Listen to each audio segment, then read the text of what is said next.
Welcome to rhythm of learning. വളരെ വ്യത്യസ്തമായിട്ടുള്ള ചില GK മേഖലകൾ ഉദ്യോഗാർത്ഥികൾ എത്തിക്കാൻ വേണ്ടിയിട്ട് നമ്മൾ PSC റാങ്ക് കോർണർ എന്ന പേരിൽ ചില വീഡിയോസ് അപ്ലോഡ് ചെയ്യുന്നുണ്ട്. അപ്പോൾ ഇന്ന് PSC റാങ്ക് കോർണർ എന്ന് പറയുന്ന മേഖലയുടെ ഭാഗമായിട്ട് നമ്മൾ പഠിക്കാൻ പോകുന്നത് the first past the post system. എന്താണ് the first past the post system എന്നറിയപ്പെടുന്നത്? ശരിക്കും the first past the post system എന്ന് പറയുന്നത് ഒരു ഇലക്ഷൻ സിസ്റ്റം ആണ്. നമ്മുടെ ഇന്ത്യയിലൊക്കെ ഈ സിസ്റ്റം നമ്മൾ ഫോളോ ചെയ്യുന്നുണ്ട്. First past the post system follow ചെയ്യുന്ന ഒരു രാജ്യമാണ് ഇന്ത്യ. ഇന്ത്യയിൽ ഇത് മാത്രമല്ല, വേറെ ഒന്ന് രണ്ട് കാര്യങ്ങളും കൂടെ നമ്മൾ യൂസ് ചെയ്യുന്നുണ്ട്. അതിനെ കുറിച്ചാണ് നമ്മൾ ഇന്നിവിടെ പഠിക്കുന്നത്. അപ്പൊ ഇതൊരു തെരഞ്ഞെടുപ്പ് സമ്പ്രദായം എന്ന് പറഞ്ഞു. എന്താണ്? കേവല ഭൂരിപക്ഷം ഉണ്ടെങ്കിൽ ആ സ്ഥാനാർത്ഥി, കേവല ഭൂരിപക്ഷത്തോടുകൂടി വിജയിക്കുന്ന സ്ഥാനാർത്ഥി എന്താണ് വിജയായിട്ട് പ്രഖ്യാപിക്കുന്ന ആ ഒരു സിസ്റ്റത്തെയാണ് നമ്മൾ first past the post system എന്ന് പറയുന്നത്. അതായത് എതിർ സ്ഥാനാർത്ഥിയേക്കാൾ ഒരു വോട്ട് കൂടുതലുണ്ടെങ്കിൽ നമ്മൾ എന്താണ് ആ തെരഞ്ഞെടുപ്പില് ജയിക്കുകയാണ് കേട്ടോ.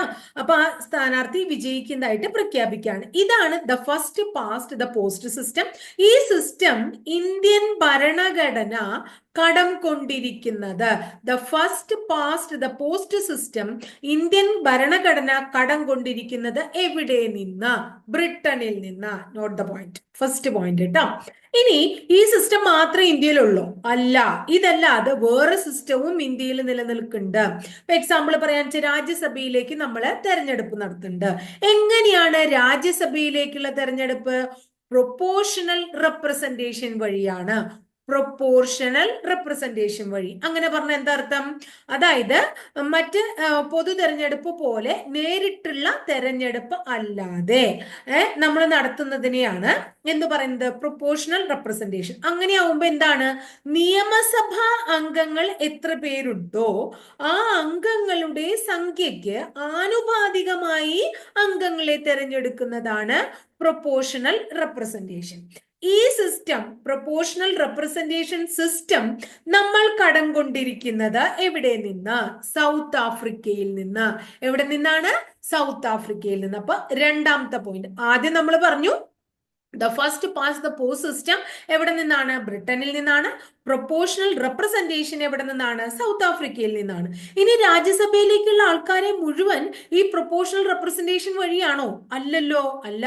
നമ്മൾ 12 പേരെ നോമിനേറ്റ് ചെയ്യാറില്ലേ? അപ്പൊ രാജ്യസഭയിലേക്ക് തെരഞ്ഞെടുപ്പ് അല്ലാതെ, തെരഞ്ഞെടുക്കപ്പെടാതെ നമ്മൾ നോമിനേറ്റഡ് അംഗങ്ങളെയും തെരഞ്ഞെടുക്കുന്നുണ്ട് ഇല്ലേ? അങ്ങനെ 12 പേരെ നോമിനേറ്റ് ചെയ്യണില്ലേ? ഈ നോമിനേറ്റഡ് അംഗങ്ങളെ തെരഞ്ഞെടുക്കുന്നതിന് ഇന്ത്യ ആരെയാണ് കടം കൊണ്ടിരിക്കുന്നത്? അല്ലെങ്കിൽ ഏത് രാജ്യത്തിൽ നിന്നാണ് ഈ നോമിനേറ്റഡ് മെമ്പേഴ്സ്, രാജ്യസഭയിലേക്ക് നോമിനേറ്റഡ് മെമ്പേഴ്സിനെ എടുക്കുന്നത്, കടം കൊണ്ടിരിക്കുന്നത് ഏത് രാജ്യത്തു നിന്നാണ്? അയർലൻഡിൽ നിന്നാണ്. എവിടെ നിന്നാണ്? അയർലൻഡ്. അപ്പൊ നോമിനേറ്റഡ് മെമ്പേഴ്സിനെ കുറിച്ചിട്ട് 12 രാജ്യസഭയിലേക്കുള്ള 12 നോമിനേറ്റഡ് മെമ്പേഴ്സിന്റെ നമ്മൾ എവിടെ നിന്ന് കടം കൊണ്ടിരിക്കുന്നു?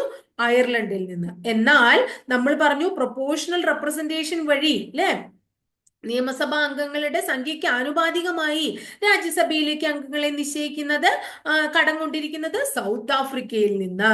ഇനി കേവല ഭൂരിപക്ഷത്തോടുകൂടി തെരഞ്ഞെടുപ്പിൽ വിജയിക്കുന്ന രീതിയായ നമ്മുടെ സാധാരണ രീതിയിലുള്ള ഇന്ത്യയുടെ എലക്ഷൻ സിസ്റ്റം നമ്മൾ കടം കൊണ്ടിരിക്കുന്നത്, അതായത് the first past the post system കടം കൊണ്ടിരിക്കുന്നത് ബ്രിട്ടനിൽ നിന്ന്.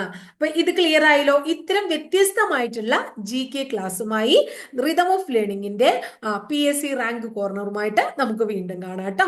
അപ്പോൾ ക്ലാസ് ഇഷ്ടപ്പെട്ടു വെച്ചാൽ തീർച്ചയായിട്ടും നിങ്ങളൊന്ന് ലൈക്ക് ചെയ്യുക. കൂടാതെ നിങ്ങളുടെ കൂട്ടുകാർക്കൊന്ന് ഷെയർ ചെയ്ത് കൊടുക്കുക. ആദ്യമായി ചാനൽ കാണുന്ന കുട്ടികൾ ചാനൽ ഒന്ന് സബ്സ്ക്രൈബ് ചെയ്യുക. സബ്സ്ക്രൈബ് ചെയ്യുന്നതോടൊപ്പം ബെൽ ബട്ടൺ കൂടി ക്ലിക്ക് ചെയ്യുമ്പോൾ ഞാൻ ഓരോ ദിവസം അപ്ലോഡ് ചെയ്യുന്ന വീഡിയോസ് കൃത്യമായിട്ട് നോട്ടിഫിക്കേഷൻ ആയിട്ട് ലഭിക്കുകയും ചെയ്യും.